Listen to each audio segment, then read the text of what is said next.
Box 13, with the star of Paramount Pictures, Alan Ladd, as Dan Holliday.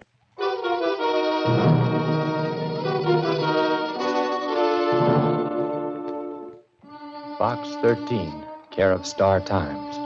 We're allowed newspapers here, and by chance I saw your advertisement. I have exactly 48 hours to live. No more than that, unless you can do something which no one else has been able to do. Get me out of the death cell of the state penitentiary. I was tried and convicted for the murder of one of my best friends.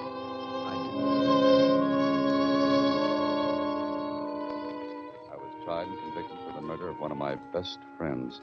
I didn't do it. Will you try to help? Martin Kirby. When I received the letter from Martin Kirby, I wondered how a man felt who had only a short time to live and knew it. Before the thing was over, well, I'd stopped wondering. I knew.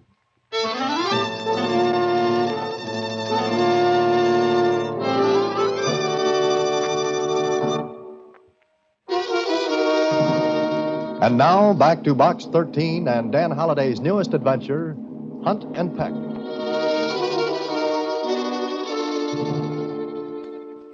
Gee, Mr. Holliday, what can you do about it? Susie, I wish I had an answer for you. You're going to see him, aren't you? Well, if I don't, I'd kick myself all over the city for not doing what I could. On the other hand, he was tried, convicted, and sentenced. But it could be wrong. I mean... I know what you mean. Susie, sentencing a man to death is a terrible thing. The evidence against Kirby must have been pretty strong. Uh-huh, I guess it was. You're on the horns of an Aunt Emma. Dilemma. This time, Susie, I don't laugh. What are you going to do? Well, the only thing I can do, see Martin Kirby and, well, at least listen to him.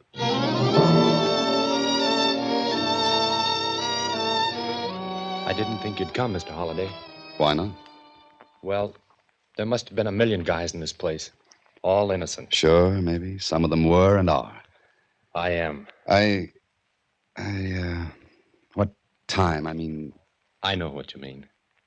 It's 1:30 now. I've got the rest of today until tomorrow night at 11:30. 34 hours. I know. I've counted them, too. All right, Kirby, what can I do? I don't know. Is there anything you can tell me, something that didn't come out at the trial? The only thing that didn't come out at my trial was the fact that I didn't kill Leslie Roberts. Oh, I kept saying it, but there was too much against me. At first, when I got here, I didn't care anymore. If they wanted to see an innocent man die for something he didn't do, then it was murder on their heads. But now, Mr. Holliday, I want to live. Sure. But there's nothing you can tell me. Anything that I can go to the police with and get a reprieve, a stay of execution? My lawyer's tried that 100 times. My case has been reviewed. Nothing doing. Then what you're asking of me is to do what everyone else has failed at. I guess that's it. You know, Kirby, it's at times like this that I wish I'd never put that Box 13 ad in the paper. Meaning there's nothing you'll do? No, I didn't say that. I'll try, but 34 hours is a short time. Look, maybe you'll go at this with a fresh slant. Maybe something will hit you that everyone else has missed. Yeah, maybe. All right, Kirby, it'll take me 2 hours to get back to the city, and, well, if I'm going to do anything, I'll have to do it fast.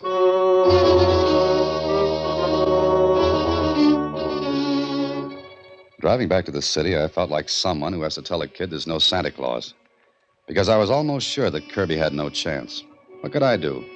The police were no fools. The district attorney must have had an airtight case against Kirby when he went to trial.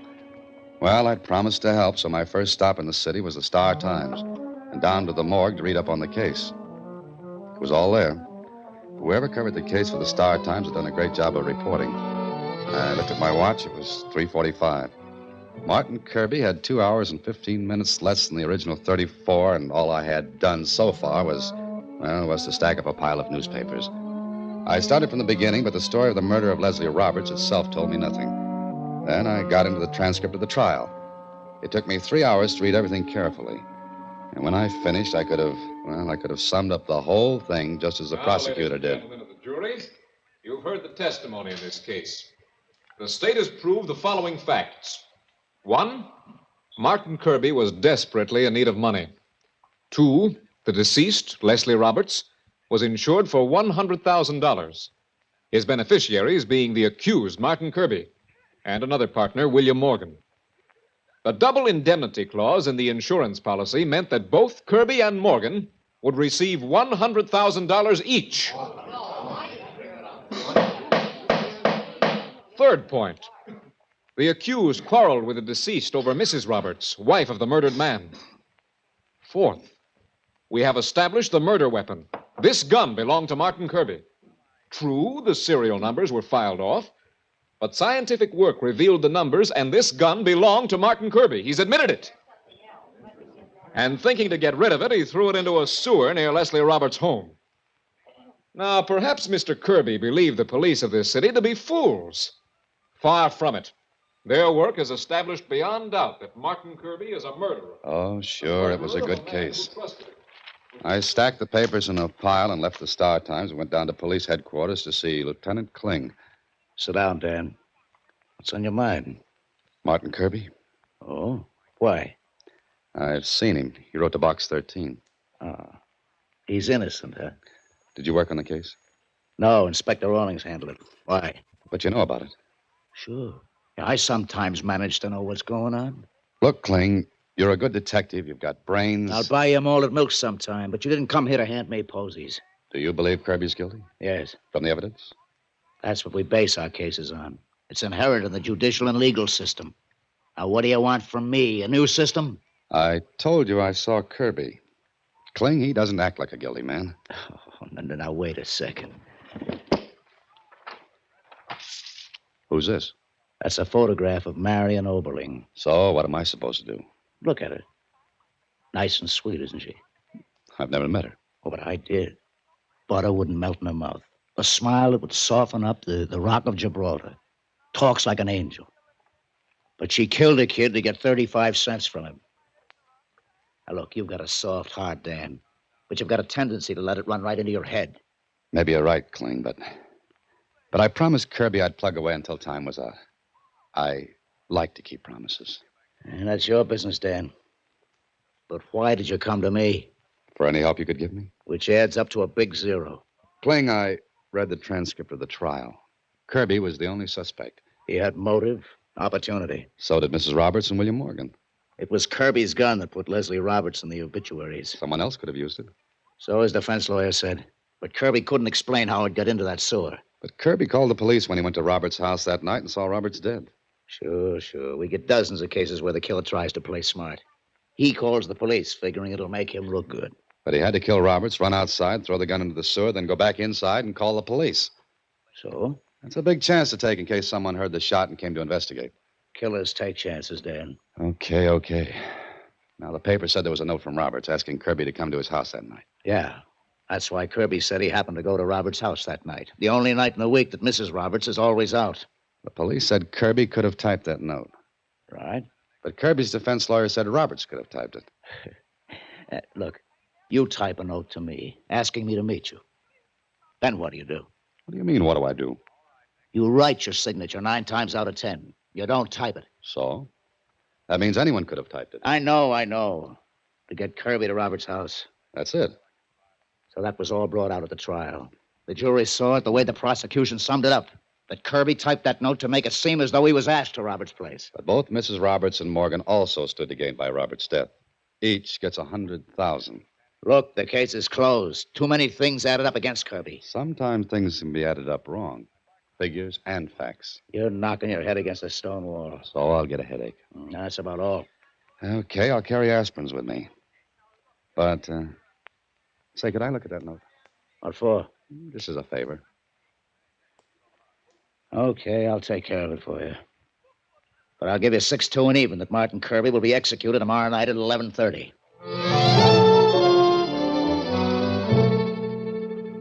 Well, Kling got me the note. So I had it, and so what?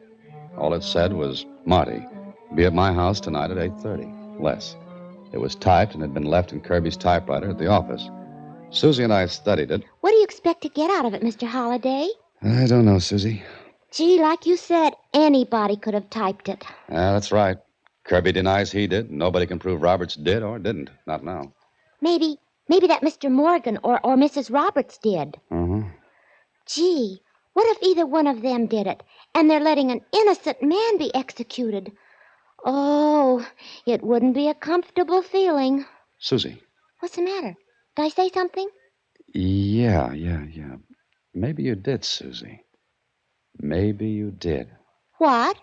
Conscience? Whose? Mrs. Roberts and Morgan's? You mean both of them killed Mr. Roberts? Give me that phone book. Here it is. Thanks.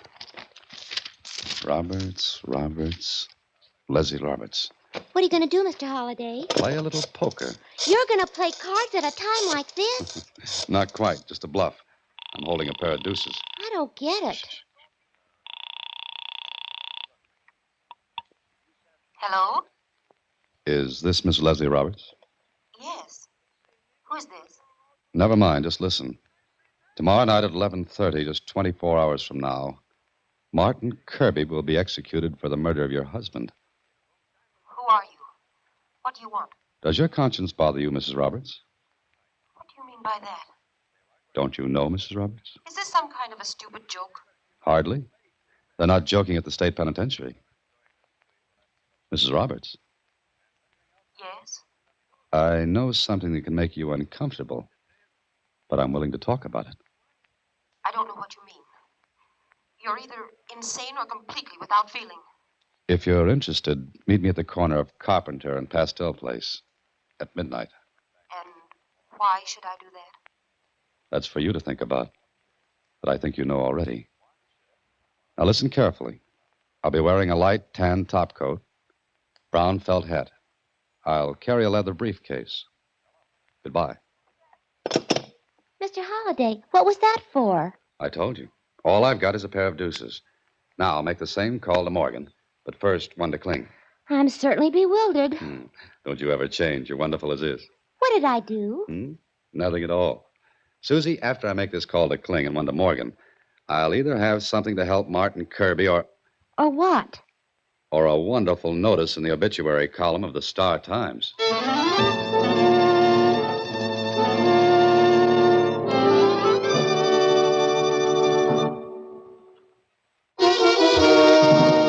And now back to Hunt and Peck, another Box 13 adventure with Alan Ladd as Dan Holliday.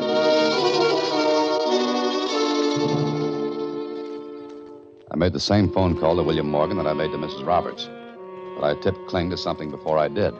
At midnight, I was at the corner of Carpenter and Pastel Place waiting. Sure, it was a bluff, but I figured all was fair in this game. 10 minutes went by, no one showed up. Then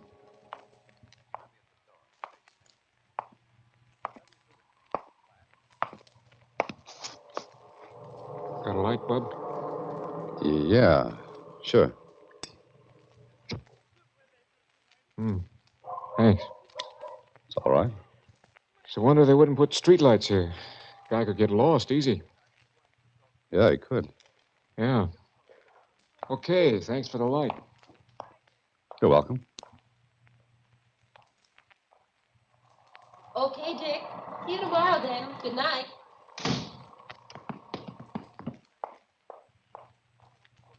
Maybe I played the wrong cards. Maybe no one would show up. It was 20 minutes past midnight. I stepped out of the shadows where I'd been standing. I felt pretty silly, and I knew what Kling would say. I was 20 feet away from the corner, walking slowly, looking up and down the street. There was no one in sight. The lights in the windows of the houses went out slowly, one by one. I was 30 feet away from the corner when... Dick! Dick, is that you? Hey, there was somebody shooting! Dan, where are you? Right here, Kling. Did you get it? Yeah, on the arm. Sergeant, lead those people back. Keep them in their houses. And tell Thompson to take a couple of boys and scour this neighborhood. Find the person who fired that shot. Whoever it was is the one who should die on Martin Kirby's place. You're an idiot. You set yourself up like a clay pigeon. How bad's the arm now? It's not so deep as well or wide as a church door, but 'twill do. How do you like this guy? He gets winged and quotes Shakespeare. Okay, let's get you out of here.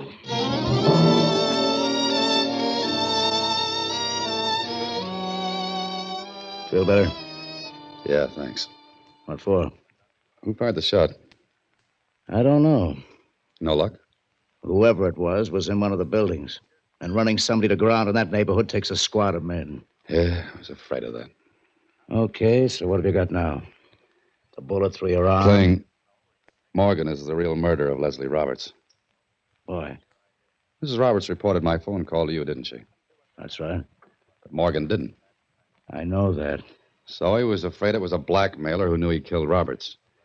He would have reported my call to you if he had nothing to be afraid of. Sure. It looks good in your head. But what proof have you got that Morgan fired that shot tonight? None. But on the strength of it, can't you get a stay of execution for Martin Kirby? How? I call up and say you got shot. You think it was Morgan. Morgan denies it. No soap, Dan. To get a stay for Kirby, you need positive evidence. And this hole in my arm doesn't count? Only as a strike against you. And you're lucky at that. What do I have to do? If you could prove Morgan fired that shot, you'd have something. But what you'd have is that he fired at you. Not that he killed Roberts. Say so, swear out a warrant, and we'll bring him in. No. Don't do that. Let me ask you one more question. What? What do you think of the whole thing now? Well, Come on. What do you think?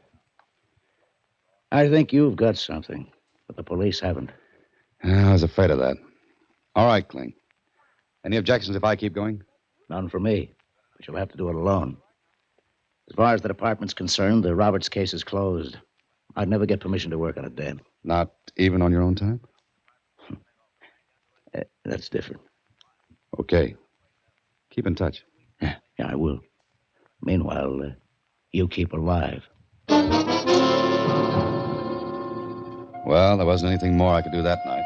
Took my punctured arm and myself home and got some sleep. Not much, though, because I knew I was right and Kling was right. Only 2 people knew I'd be at Carpenter and Pastel at midnight. Morgan and Mrs. Roberts.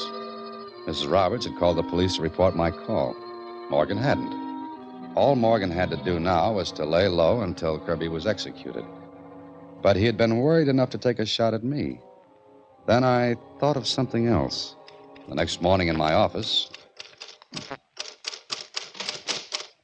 Mr. Holliday? Oh, good morning, Susie. Your arm. It's in a sling. Becoming, isn't it? What happened? I was shot. Oh, who shot you? William Morgan, I'm sure. But never mind that now. I want you to help me. Well, sure, Mr. Holliday, but I won't get shot, will I? Here, sit down to the typewriter. All right. Now, look, I've typed out a bunch of slips with, "Now is the time for all good men to come to the aid of their party." With one arm? Good enough. Now, you do the same. Go ahead. I don't understand. I'll explain while you type. Go ahead. Okay. The note left for Martin Kirby was typed. What I'm trying to do is to find out if the style of typing can be definite enough to pin on one person. You mean I type differently from you? Mm-hmm. I use Hunt and Peck, and you use the touch system. Oh. You see, Mrs. Roberts used to be a secretary. She'd use the touch system of typing. Martin Kirby could type, and so could William Morgan. Then what good will all this do you? I don't know. Okay, Susie, that's enough. Now, mix up the slips and pick one at random. Then you tell me who typed it. All right. I typed that one. How do you know? It's smoother than yours. Is that the only way you can tell? Uh-huh. Oh. Then if I type touch system, it'd be pretty tough to tell the slips apart. Oh, sure. All touch system is smooth looking. The letters are, well, they're all about the same blackness.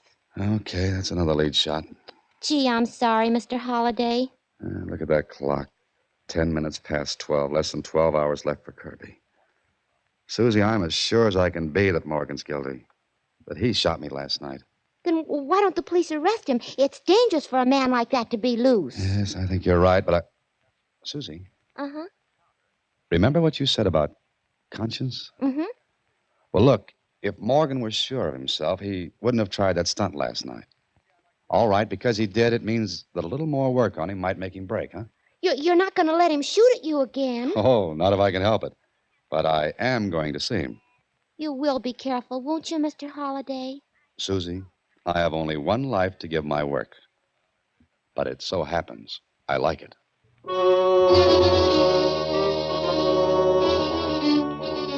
It took the rest of the day, but I learned all I could about Mr. William Morgan. And there wasn't one thing that pointed at him as a killer. But I was sure he'd killed Roberts and framed Kirby.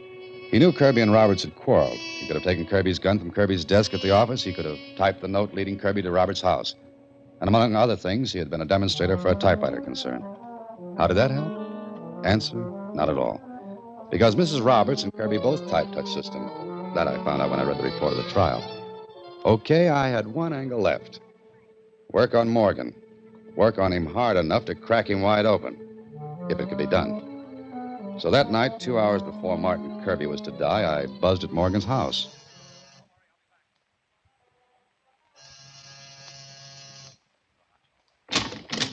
Yes? What is it? Mr. William Morgan? Yes. Who are you? I'm a writer. I have nothing to say. Excuse me. Get your foot away. Oh, just a minute. Did you receive a phone call last night? Come in. Thank you. What about a phone call? Did you have one last night? I don't know what you're talking about. But you let me in when I mentioned it. Sit down. Okay. You hurt your arm. Yes, it got in the way. You mentioned a phone call? Yes, I did. Cigarette? No, thanks. That ashtray's awfully full. You must have been smoking a lot. So what?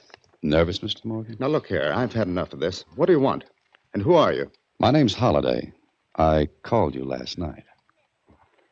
That was a gruesome joke, Holiday. One I didn't appreciate at all. I wasn't trying to amuse you, Morgan. Why did you make that call? Before I answer that, take a look at your clock. Well, what about it? In 1 hour and 50 minutes, Martin Kirby will be executed for a murder he didn't commit. Why don't you say what you've come to say? Because I'm waiting for you to say something. You mean you'd like me to say something that would... Oh, no. Why didn't you tell the police about that call last night? Big belly laugh, huh? Yes, so the police know that you made that call. Yes, I... Oh, that wasn't very bright of you, Mr. Holliday. No blackmailer would have told the police he made that call. If you knew anything and were planning to trap me, you'd have kept it to yourself, right? Morgan grinned at me. He knew I'd walked right into it. His nervousness seemed to just ooze away. He lighted another cigarette and kept grinning at me through the smoke. Then... Don't you think you'd better leave now, Holliday? Morgan, there was a note, typewritten. You typed it.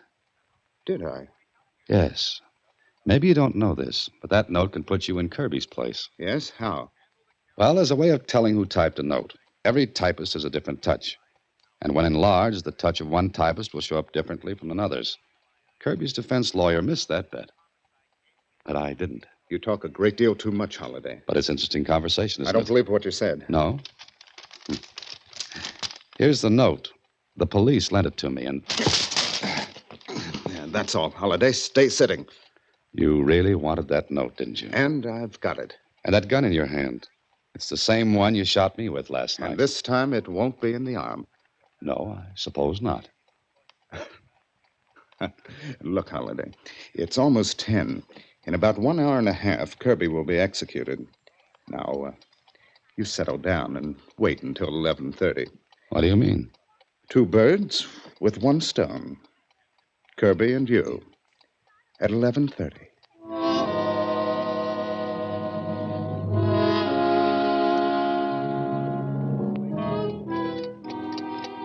11:25, Holliday. You and Kirby have 5 minutes. You won't get away with it, Morgan. Why not? If I kill you in my apartment, it'll be legal. Look. What's that for? Can't you guess? Papers scattered around, drawers ransacked. It's simple. I came in, surprised you rifling my apartment, and shot you. See? With that gun? Why not? You know, I almost wish you would, Morgan. Because ballistics has the bullet taken from my arm, and if it matches the one that kills me tonight, you figure it out. Why, you meddling fool. You'll be sorry. Good work, Tan. With 1 arm, too. You better stay where you are, Morgan. Kling. Hey, Kling, the phone, the penitentiary. Oh, I took care of that an hour ago. You did what? Sure. I heard the whole thing from outside the window. But you said the case was closed. You couldn't work on it. I've got news for you, Danny boy. I'm off duty.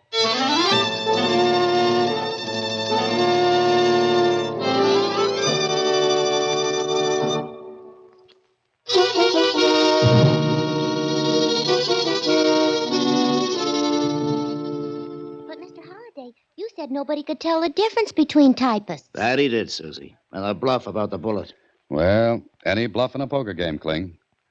Oh, by the way, let me ask you one question. Yeah? What? Why did you hold off until the last minute? Oh, I had time. Morgan wouldn't dare kill you until after Kirby was executed at 11:30. So I looked at my watch and I figured I had time to get the headquarters, pull strings to stop the execution, and get back to you. Lieutenant Kling, What, Susie? look at your watch. It's stopped. Oh, that's nothing. It does that every once in a while. Just shake it and, Oh, holy cats. Oh, no. Good night, Susie. Next week, same time, through the courtesy of Paramount Pictures, Alan Ladd stars as Dan Holliday in Box 13. Box 13 is directed by Richard Sandville, with an original story by Robert M. Light, adapted for radio by Russell Hughes. Original music is composed and conducted by Rudy Schrager. The part of Susie is played by Sylvia Picker, and that of Lieutenant Kling by Edmund MacDonald. Production is supervised by Vern Karstensen. Box 13 is a Mayfair production from Hollywood.